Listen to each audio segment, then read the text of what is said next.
Hello दोस्तों, welcome to our channel medical का ज्ञान। उम्मीद है आप सभी अच्छे होंगे। दोस्तों, आज हम बात करेंगे मेडिकल सर्जिकल नर्सिंग में एक टॉपिक पल्मोनरी ट्यूबरक्लोसिस के बारे में। पल्मोनरी ट्यूबरक्लोसिस एक रेस्पिरेटरी सिस्टम की डिजीज़ है जिसमें हम देखेंगे इसका इंट्रोडक्शन, डेफिनेशन, इसके कॉजेटिव एजेंट और उसकी कैरेक्टरिस्टिक्स, टीबी के types, risk factors, aetiology, pathophysiology, sign and symptoms, diagnostic findings, management, nursing responsibilities और प्रिवेंशन के बारे में। तो चलिए स्टार्ट करते हैं। सबसे पहले हम बात करते हैं इंट्रोडक्शन की।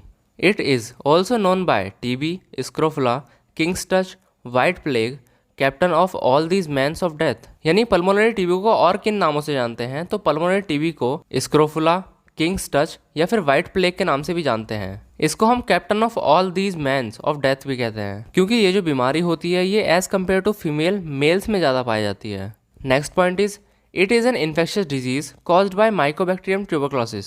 यानी पल्मोनरी ट्यूबरक्लोसिस एक इन्फेक्शियस डिजीज है जो कि माइकोबैक्टीरियम ट्यूबरक्लोसिस के द्वारा कोज होती है। Next point is first discovered by Robert Koch in 1882। यानी पल्मोनरी ट्यूबरक्लोसिस की खोज सबसे पहले किसने करी? रॉबर्ट कॉच ने, और 1882 में करी थी। Next point is transmitted by repeated inhalation of inactive droplets coughed और sneezed into the air by a patient carrying open lesion communicating with bronchus. यानी पल्मोनरी ट्यूबरक्लोसिस तब एक पर्सन से दूसरे पर्सन में फैलता है जब टीबी का पेशेंट खांसता या छींकता है और उसके मुंह से ड्रॉपलेट्स निकलकर हवा में मिल जाते हैं, जिससे अगर कोई हेल्दी पर्सन उस पेशेंट के आसपास होता है तो टीबी का बैक्टीरिया उस हेल्दी पर्सन के सांस लेने के साथ ट्रांसमिट हो जाता है या फिर उसके अंदर चला जाता है, जिससे कि वो हेल्दी पर्सन भी इन्फेक्टेड हो जाता है। नेक्स्ट हम देखते हैं ट्यूबरक्लोसिस की definition. Tuberculosis TB is an infectious disease usually caused by Mycobacterium tuberculosis bacteria. Tuberculosis generally affect the lungs but can also affect other parts of the body. Next हम बात करते हैं कैरेक्टरिस्टिक्स ऑफ माइकोबैक्टीरियम ट्यूबरक्लोसिस की। Point is it can be transmitted only by droplets nuclei. यानी ये जो infectious agent है, ये जो टीबी का इन्फेक्शियस एजेंट है माइकोबैक्टीरियम ट्यूबरक्लोसिस, ये खाली ड्रॉपलेट से ही फैलता है। Next point is it is acid fast bacilli which cause lung infection. यानी ये जो बैक्टीरिया है, बैक्टीरिया माइकोबैक्टीरियम ट्यूबरक्लोसिस, ये क्या है? एक एसिड फास्ट बेसिलाई है और यही बैक्टीरिया क्या करता है? यही बैक्टीरिया लंग्स को इन्फेक्टेड करता है। नेक्स्ट हम बात करते हैं टीबी के टाइप्स या फिर क्लासिफिकेशन के बारे में। तो टीबी मेनली दो टाइप से होती है। First is primary TB and second is secondary TB. Primary TB, the infection of an individual who has not been previously infected or immunized is called primary tuberculosis or GONS और childhood tuberculosis। यानी primary TB क्या है? तो primary TB एक ऐसा infection है जो उस व्यक्ति को होता है जिसमें पहले यह इन्फेक्शन नहीं हुआ होता। प्राइमरी टीबी को हम प्राइमरी ट्यूबरक्लोसिस, गोन्स कॉम्प्लेक्स और चाइल्डहुड ट्यूबरक्लोसिस भी कहते हैं। Next is secondary TB, the infection that individual who has been previously infected or sensitized is called secondary और post primary और री-इन्फेक्शन और chronic tuberculosis। नेक्स्ट हम बात करते हैं इसके रिस्क फैक्टर के बारे में। तो फर्स्ट इज ओल्डर एडल्ट, यानी जो बूढ़े लोग होते हैं उनमें क्या होता है? टीबी की बीमारी ज़्यादा होने के चांसेस होते हैं। सेकेंड इज स्मॉल चिल्ड्रंस, छोटे बच्चों में भी टीबी के होने के चांसेस ज़्यादा होते हैं। माल न्यूट्रिशन, यानी जिस व्यक्ति में क्या होता है, जिस बच्चे में या फिर जिस मैन में क्या होता है?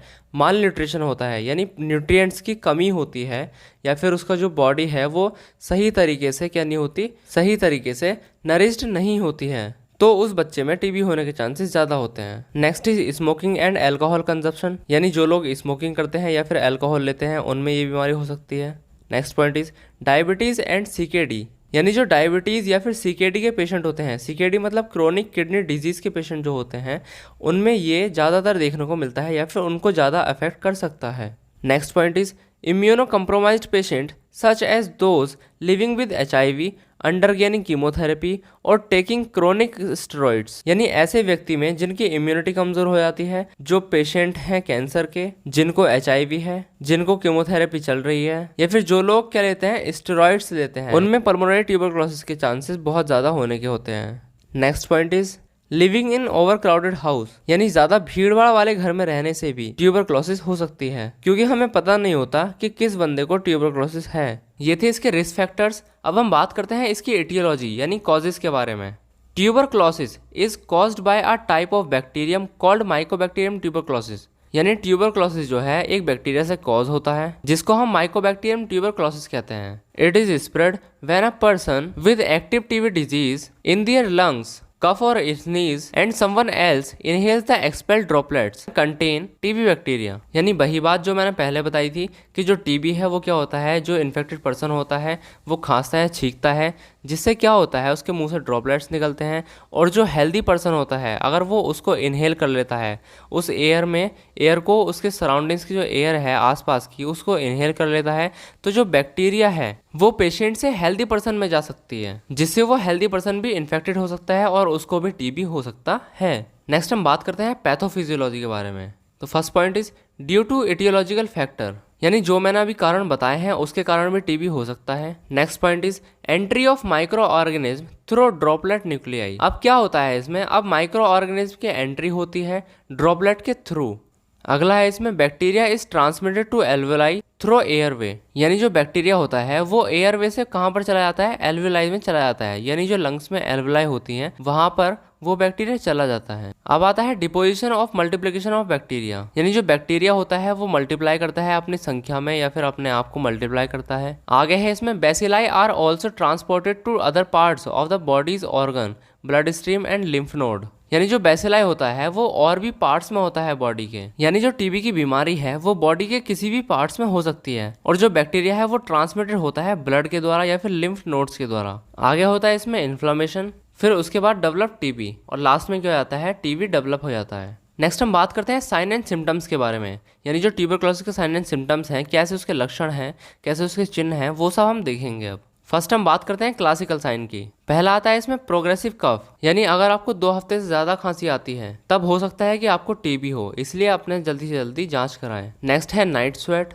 या फिर स्लीप हाइपरहिड्रोसिस। इसमें रात को हैवी मात्रा में क्या होता है, स्वेटिंग होती है, हैवी मात्रा में पसीना निकलता है आपको बहुत ज्यादा मात्रा में। नेक्स्ट इज वेट लॉस, यानी अगर आपको टीबी हुआ है तो उसमें क्या होता है, उसमें वेट लॉस भी होने लगता है। Next point is low grade fever, यानी फीवर कम रहता है। हीमेप्टाइसिस, हीमेप्टाइसिस का मतलब होता है कि तुम्हारा जो स्पुटम है उसमें क्या है, ब्लड आ रहा है, तो उसको कहते हैं हीमेप्टाइसिस। अब हम बात करते हैं इसके अदर सिम्टम्स के बारे में। फर्स्ट है इसमें चिल्स, उसको ठंड लगेगी। नाउजिया वॉमिटिंग, उसको वॉमिटिंग हो सकती है, नाउजिया हो सकता है यानी वॉमिट जैसा मन हो सकता है।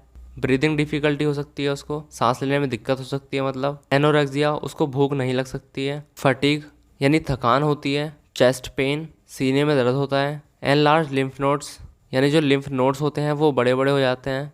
अब हम देखते हैं कि पल्मोनरी ट्यूबरक्लोसिस का पता कैसे लगाया जाता है, यानी इसके डायग्नोस्टिक फाइंडिंग्स के बारे में। फर्स्ट पॉइंट है इसमें history collection and physical examination. हमें क्या करना है, हमें पेशेंट की हिस्ट्री कलेक्ट करनी है और उसका फिजिकल एग्जामिनेशन लेना है। सेकेंड है इसमें tuberculin test, Mantoux test. Next point is infection of PPD, purified protein derivatives, ID dose 0.1 ml to inner surface of forearm, यानी टीबी का पता लगाने के लिए एक इंजेक्शन दिया जाता है जिसे हम पीपीडी कहते हैं। पीपीडी में हम क्या करते हैं कि जो स्किन होती है वहां पर इंटरडर्मल लेयर में इंजेक्शन दिया जाता है जो टीबी का पता लगाने में हेल्प करता है। To find out susceptibility of mycobacterium tuberculosis, यानी माइकोबैक्टीरियम ट्यूबरक्लोसिस की ससेप्टिबिलिटी का पता लगाने के लिए ये टेस्ट किया जाता है। इस टेस्ट का रिजल्ट 48 to 72 आवर्स में पता चलता है। नेक्स्ट है चेस्ट एक्सरे। पल्मोनरी ट्यूबरक्लोसिस में हम चेस्ट एक्सरे करते हैं ताकि अगर फेफड़ों में कोई घाव होता है तो उसका पता चल जाता है। नेक्स्ट इज स्पुटम कल्चर, यानी उसका जो स्पुटम होता है उसका टेस्ट किया जाता है। नेक्स्ट हम बात करते हैं मैनेजमेंट के बारे में, यानी पल्मोनरी ट्यूबरक्लोसिस का मैनेजमेंट क्या होगा। The most common medications used to treat tuberculosis include first line drugs, यानी जो मोस्ट कॉमन मेडिकेशंस हैं जो ट्यूबरक्लोसिस को ट्रीट करती हैं